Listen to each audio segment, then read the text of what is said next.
This video is sponsored contains online shopping.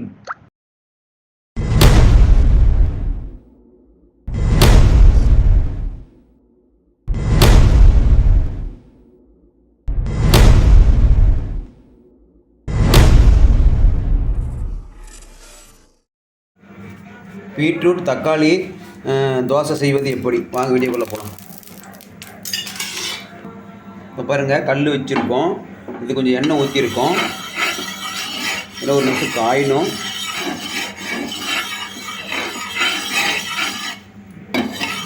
நல்லா காஞ்சதாக தான் நல்லா இருக்கும் தோசை.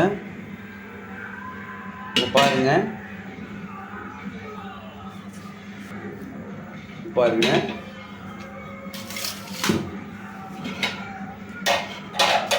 மாவு கரைச்சி வச்சுருக்கோம்.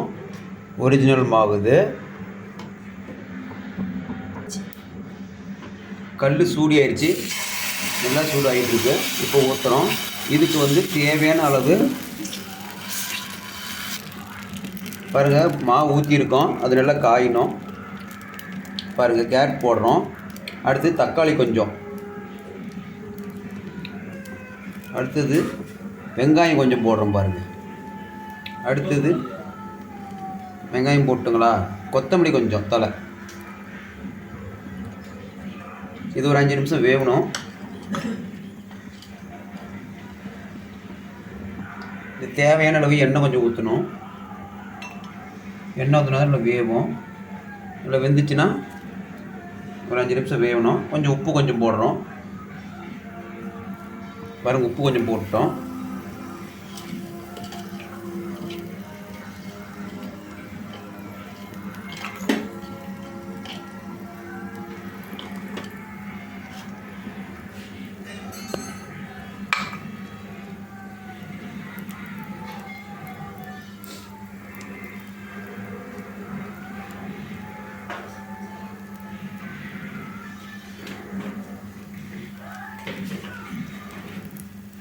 பொருளுக்கு வேவிட்டோம்.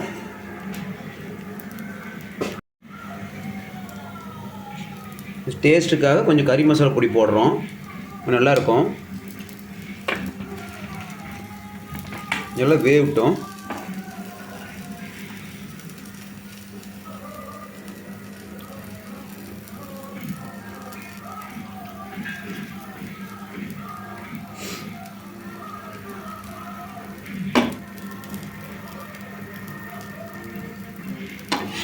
இப்போ பாருங்கள், உடம்பு நல்லா வெந்திருக்கு.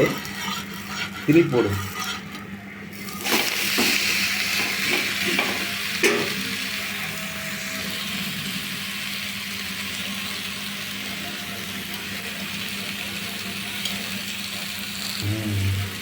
நல்லா வேகணும். உள் சைடு திளி போட்டு நல்லா வேகணும் இல்லையா? அதான் திளி போட்டிருக்கோம். உள் சைடு நல்லா வேகணும்.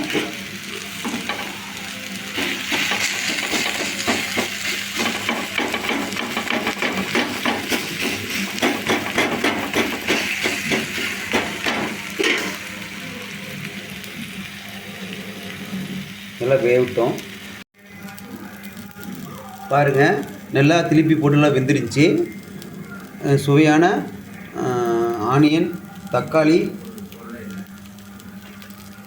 Beetroot dosa ready. நீங்கள் செஞ்சு பாருங்கள், நல்லாயிருக்கும், டேஸ்ட்டாக இருக்கும்.